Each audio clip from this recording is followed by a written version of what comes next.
Thành đang đứng quay hơi lâu kiểu ấy đi. Ghét cái cây này ghê lắm. Chắc vậy. Nếu mà đã trồng đào ấy là mấy cái cây màu xanh này vứt hết luôn này. Chỉ trồng hết một hàng đào thôi thì nó sẽ đẹp, chứ có trồng rồi đẹp rồi bỏ thì nó không có đẹp. Hình như mấy cái đào này người ta bứng cây về trồng. Nhưng mà ở dưới mình không có trồng được.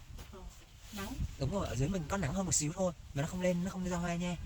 Những nhà Hiểu trồng là nó không ra hoa luôn đấy. Ôi nhà Hiểu có hả? Có trên chỗ nhà thờ Hiểu trồng quá trời luôn đấy mà nó không ra được cái bông nào luôn á. Ôi Hiểu ơi, Hiểu bên bên đấy à? Bên đảo. Bên này à? Bây giờ mới biết á.